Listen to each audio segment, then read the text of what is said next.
Hello everyone, welcome back to Java 3 This is Alok Pandey, and today we are going to discuss about the variables and data types and function in Unity C# script. So, first of all, let me tell you one thing. Actually, I have to speak in Hindi. I have to explain everything in Hindi, so I'll continue in Hindi.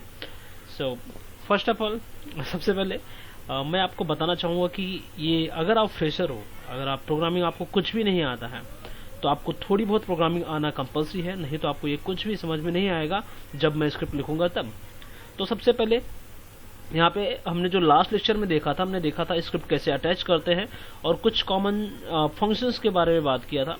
उसी functions के बारे में थोड़ा detail में और data types variables के बारे में हम आज बात करेंगे। ठीक है, सो यहाँ पे ये हमारा सीन है। हर एक ऑब्जेक्ट के लिए हम एक स्क्रिप्ट फाइल जनरेट कर सकते हैं। जैसे कि मैंने अभी इसके पहले वाली वीडियोज में हम लोगों ने एक स्क्रिप्ट फाइल बनाया था। उस स्क्रिप्ट फाइल को अगर मुझे अटैच करना है किसी पर्टिकुलर या फिर 2-3 ऑब्जेक्ट के साथ एक साथ अटैच करना है, तो मैं वो भी कर सकता हूँ। एक ही स्क्रिप्ट को मल्टीपल ऑब्जेक्ट्स को भी अटैच कर सकते हैं। ठीक है, सो अभी हम चलते हैं अपने स्क्रिप्ट के अंदर और जो हमने कोडिंग वहाँ पे बाय डिफॉल्ट आई है उस बारे में हम थोड़ा देखेंगे और क्या है वो उस बारे में चेक करेंगे। ठीक है, तो हमारा स्क्रिप्ट जो हम लोगों ने अटैच किया था लास्ट लेक्चर में वो हमारा यहाँ पे है C# स्क्रिप्ट क्यूब1 मैंने लिखा था। एंड क्यूब1 पे डबल क्लिक करो, हमारा स्क्रिप्ट जनरेट हो जाएगा, वो कि विजुअल स्टूडियो में, जो कि हमने लास्ट लेक्चर में किया था, बनाया था, जो कि एसेट्स के अंदर है। अभी फिलहाल इसे हम किसी न किसी डायरेक्ट किसी पर्टिकुलर फोल्डर के अंदर भी रख सकते हैं। जैसे मैं यहाँ पे कोई फोल्डर बनाऊंगा और स्क्रिप्ट नाम का, और उसके अंदर मैं रख सकता हूँ इसे। ठीक है, इससे फर्क नहीं पड़ता कि फोल्डर में है, एसेट्स में है डायरेक्ट, बट ये फर्क करता है कि किस ऑब्जेक्ट के ऊपर अप्लाई किया गया है।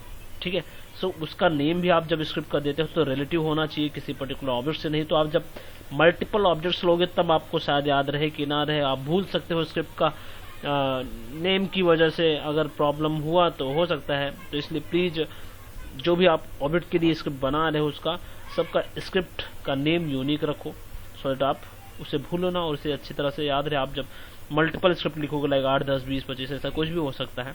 ठीक है, तो चलो हम अपने विजुअल स्टूडियो में चलते हैं, जो कि हम लोगों ने लास्ट लेक्चर में हम लोगों ने बनाया था, उस पर ही देखते हैं क्या है वो।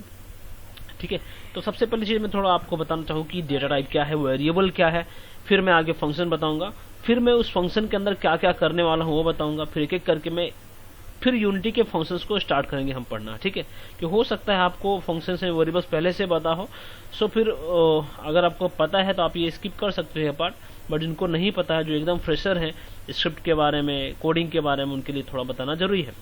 तो ठीक है, तो सबसे पहली चीज डेटा टाइप क्या होता है। डेटा टाइप, नेम में सब कुछ होता है। डेटा टाइप, डेटा का टाइप बताने वाला डेटा टाइप होता है। इन द सेंस आप कोई बॉक्स लेते हो और उस बॉक्स में आप कोई भी वैल्यूज रखते हो, कोई वैल्यू, लाइक जस्ट अज्यूम करो कि आप एक प्लास्टिक का या फिर आप कागज का कोई ऐसा पॉलिथीन या फिर बॉक्स लेते हो जिसके अंदर आप एप्पल्स रखते हो। तो यहाँ पे जो डेटा टाइप है वो हमारा बॉक्स हो जाएगा। और डेटा टाइप क्या बताएगा कि इस बॉक्स के अंदर मैं सिर्फ एप्पल टाइप की चीजें रख सकता हूँ, ना कि मैं वाटर टाइप की चीजें। अगर मैं वाटर टाइप का रखूंगा तो हो सकता है वो ऐसा हो सकता है कि वो हमारा सुटेबल ना हो एंड उसके अंदर हम ना रख पाए। तो एक तरह का ये बोला जाता है डेटा टाइप। सेम यहाँ पे भी होता है प्रोग्रामिंग में भी। अगर आप कोई वेरिएबल्स बनाते हो तो वो किसी न किसी टाइप का होता है, like integer, character, double float, इस तरह के बहुत सारे वेरिएबल्स होते हैं। और उसमें से जो सबसे ज्यादा यूज होता है generally integer, character and double float, ये चारों यूज होता है। ठीक है, तो अब ये इंटीजर क्या है। इंटीजर एक ऐसा डेटा टाइप है जिसके अंदर सिर्फ मैं नंबर्स स्टोर कर सकता हूँ, 1, 2, 3, 4, 5 ये सारे नंबर स्टोर करके रख सकता हूँ। कैरेक्टर एक ऐसा डेटा टाइप है जिसके अंदर मैं कैरेक्टर्स को स्टोर कर सकता हूँ, लाइक ABCD 1, 2, 3, 4 इस तरह से कुछ चीजें। एंड डबल के अंदर मैं डेसिमल टाइप के वैल्यूज स्टोर करता हूँ, लाइक 12.3, 12.1 इस तरह से पॉइंट में जो वैल्यूज हम रखते हैं उसे हम डबल के अंदर स्टोर करते हैं। ठीक है, एंड इस तरह के डेटा। तो मैं यहाँ पे एक थोड़ा सा सैंपल दिखाना चाहूंगा आपको वेरिएबल्स को किस तरह से यूज करते हैं, फिर मैं फंक्शंस को बताऊंगा। बाकी ये सारी चीजों के बारे में मैंने पहले डिस्कस किया है पहले की वीडियो में, तो मैं इसमें मुझे बताने की जरूरत नहीं होगी, उम्मीद है। सो अब मैं यहाँ पे एक वेरिएबल बनाता हूँ इंट। तो ये हुआ data type. Data type int, अब इसको एक नेम देना है। जैसे कोई बॉक्स है, बॉक्स का कुछ ना कुछ नेम रहता है, तो ये इंट है, इंट का कुछ ना कुछ नेम देना है हमें, जो बोला जाता है आइडेंटिफायर। सो यहाँ पे मैं देता हूँ सपोज आईडी आईडी एंड इसके अंदर मैं कुछ वैल्यू असाइन करता हूं जो कि सिर्फ इंटीजर टाइप का होगा, लाइक 45। आप कोई भी रेंज में स्टोर कर सकते हो। इसका मैक्सिमम रेंज 4 बाइट है एंड सो 4 को बिट्स में कन्वर्ट करो, 4 बाइट्स को, तो टोटल हो जाएंगे I think 8 16 and 16 8 into 8 4 time multiply कर लो, देन 2 जो भी आंसर आएगा कर दोगे तो हो जाएगा 2 8 16 8 इंटू 8 16 34 64 टोटल इतना जाएगा समथिंग 64 तक। सो 2 64 करोगे तो उसका रेंज आपको पता चल जाएगा, ठीक है। अब फिलहाल आपको सब चीज़ों पर ध्यान देने की जरूरत नहीं है। और यहाँ पे कुछ एक डेटा टाइप बोला जाता है, एक वेरिएबल है, एंड अगर मुझे स्ट्रिंग स्टोर करना है तो मुझे यहाँ पे कुछ इस तरह से लिखना पड़ता है स्ट्रिंग, एंड स्ट्रिंग के आगे नेम दे दो इसका। सपोज मैंने नेम लिया इक्वल टू, एंड मैं पास करूँगा सिंपली माई नेम, जैसे my name is Alok Pandey. Okay, so ये मेरा एक स्ट्रिंग बोला जाता है। किसी भी डेटा टाइप का ये जो एक लाइन लिखा हो इसे स्टेटमेंट बोलते हैं। स्टेटमेंट का टर्मिनेशन सेमीकोलन से होता है। किसी बॉक्स के अंदर वैल्यू डालने के लिए मुझे इक्वल टू का साइन यूज करना पड़ता है। जैसे मैंने यहाँ पे 45 डाला है आईडी के अंदर, वो आईडी का वैल्यू है 45, नेम का वैल्यू है आलोक पांडे। स्ट्रिंग है तो डबल कोट्स में लिखना है, नंबर है तो डायरेक्ट लिखना है, कैरेक्टर अगर आप सिर्फ एक कैरेक्टर लिखते हो तो सिंगल कोट्स में लिखना है। आई होप ये कॉमन चीजें आपको समझ में आई होगी। अब मैं बात करूंगा फंक्शन की। यहाँ पे 2 फंक्शन दिख रहे हैं, एक वॉइड स्टार्ट, एक अपडेट फंक्शन। इन दोनों का अलग अलग यूज है। वॉइड स्टार्ट होता है हमारा जब किसी पर्टिकुलर ऑब्जेक्ट रन होता है, लोड होता है। सपोज मेरा ये यूनिटी है, जब मैं इसे रन पे क्लिक करता हूँ तो जो इसके अंदर सीन में दिख रहा है जैसे ट्री, फ्लोर एंड ये बॉक्स, तो ये लोड होता है। जब ये लोड होता है तो हमारा ये स्टार्ट फंक्शन कॉल होता है। एक ही बार कॉल होता है पूरे प्रोग्राम में जब आप रन करते हो, जबकि अपडेट फंक्शन बार बार कॉल होता ही रहता है, बार बार कॉल होता रहता है। सो अपडेट फंक्शन स्टार्ट फंक्शन में डिफरेंस ये है कि अगर आपको कोई भी चीज एक बार एग्जीक्यूट करवानी है तो स्टार्ट फंक्शन में कॉल करो, और ऐसी कोई चीज है जो बार बार यूज होती है, बार बार यूज इन द सेंस बार बार उसे कंटिन्यूस से काम करना ही है, तो फिर वो यूज होगा अपडेट, ठीक है। जैसे अपडेट हम जनरली आप अज्यूम कर सकते हो, जब आप कार ड्राइविंग का कोई भी गेम ऐसा खेलते हो जिसमें हम बाइक ड्राइव करते हैं या फिर कार ड्राइव करते हैं, तो उसमें जो होता है कि कार हर समय चलती ही रहती है या फिर बाइक चलती रहती है, हर समय चलती रहती है और स्टॉप नहीं होती जब हम प्ले पे क्लिक करने के तुरंत बाद बाइक स्टार्ट होती है और कंटिन्यूस चलती रहती है। एक्सीडेंट हुआ तो गेम पॉज फिर से खेलना पड़ेगा, तो वो जनरली हम अपडेट मेथड में रखते हैं जिससे वो कंटिन्यूस चलते रहे, ठीक है। सो एक तरह का वो अपडेशन है। रनिंग हो रहा है, वो बार बार एक ही चीज रिपीट होती है, बारिश की जो जनरली ड्रॉप्स होते हैं वो बार बार रिपीट होती है, तो भी हम अपडेट्स मेथड्स के अंदर रख सकते हैं। और ऐसी चीज जो एक ही बार कॉल करनी है वो स्टार्ट मेथड के अंदर रख सकते हैं, ठीक है। बाकी इसके अलावा और हम लूप्स वगैरह यूज करते हैं। लूप्स वगैरह क्या हम आगे डिस्कस करेंगे एंड ठीक है। सो अभी सपोज ये वैल्यूज मुझे प्रिंट करना है अपने गेम के अंदर, अपने कंसोल के अंदर, जो गेम का कंसोल होता है जिसे हम यहाँ से देख पाते हैं। विंडोज में जाके कंसोल पे क्लिक करके मेरा कंसोल है, यहाँ पे देखना है तो मुझे कुछ इस तरह से लिखना होगा। सपोज मैं स्टार्ट मेथड में लिखूंगा तो मैं यहाँ पे लिखूंगा कुछ इस तरह से, डायरेक्ट मैं यहाँ पे आईडी पास कर सकता हूँ, आईडी इस तरह से, एंड देन नेम भी पास कर सकता हूँ, लाइक नेम इस तरह से, ठीक है। आईडी नेम में कुछ इस तरह से पास कर सकता हूँ। सो यहाँ पे देख सकते हो मैंने आईडी नेम, अभी मैं इसे सेव करता हूँ एंड मैं रन करने के लिए यहाँ पे एक बार बटन क्लिक करते हैं, रन करके देखते हैं क्या आता है मेरा। ओके,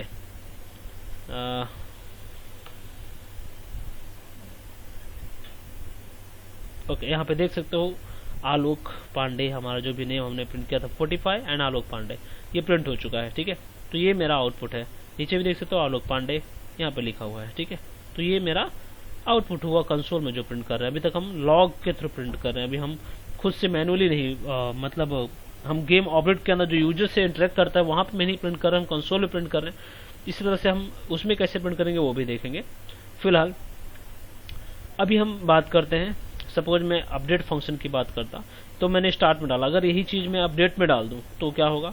जैसे मैंने यहाँ पे कंट्रोल सी एंड वो उठा के मैं डाल देता हूँ इसके अंदर कंट्रोल वी, एंड फिर से मैं सेव करता हूँ, वही चीज मैं फिर से सेव करता हूँ एंड मैं जाके रन करता हूँ अपने यूनिटी को एंड चेक करता हूँ क्या आता है।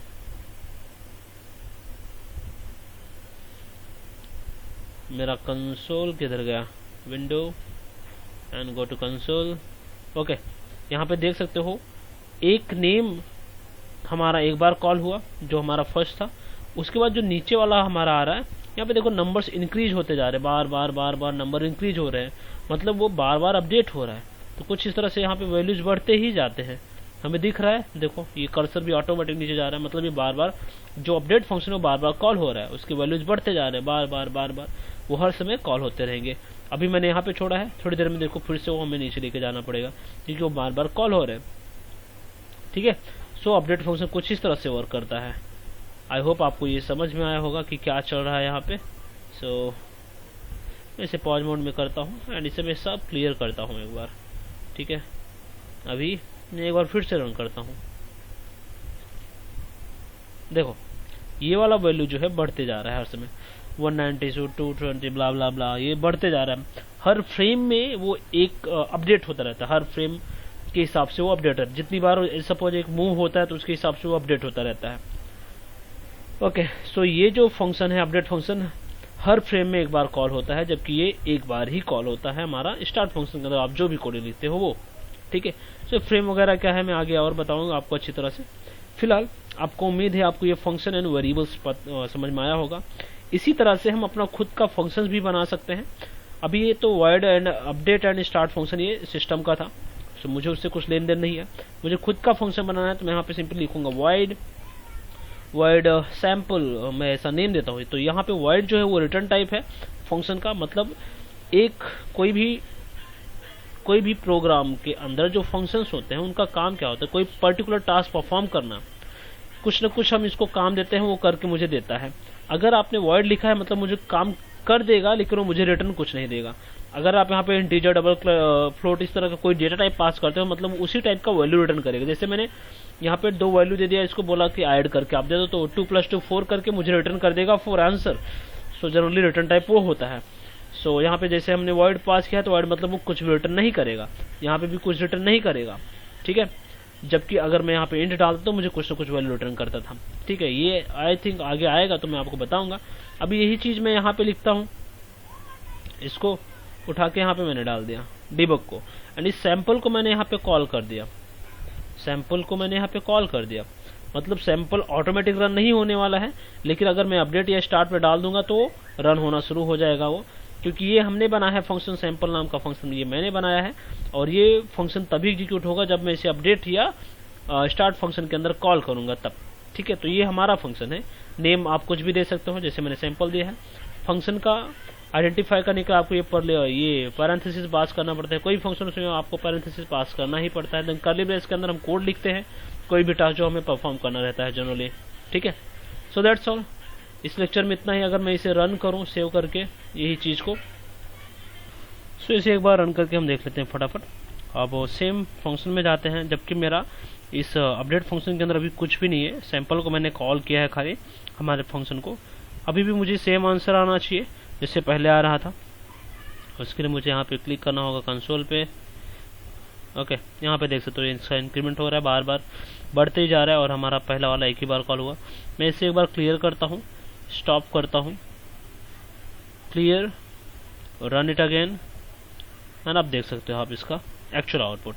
देखो नीचे वाला फिर से वही कॉल हो रहा है। फंक्शन उसके अंदर जो कुछ भी रहेगा वो बार बार एग्जीक्यूट होगा, जबकि स्टार्ट के अंदर जो रहेगा वो एक ही बार एग्जीक्यूट होगा। आई होप ये क्लियर अच्छी तरह से आपको समझ में आया होगा ये कोडिंग। एंड अब हम आगे देखेंगे नेक्स्ट वीडियो में। इस वीडियो में आई होप आपने कुछ ना कुछ सीखा होगा। अगर आपने सीखा होगा तो प्लीज़ लाइक करो एंड शेयर करो अदर पीपल्स को, सो दैट वो भी कुछ सीख सके। And what else, that's all for this lecture. मिलते हैं नेक्स्ट लेक्चर में किस नया टॉपिक के साथ।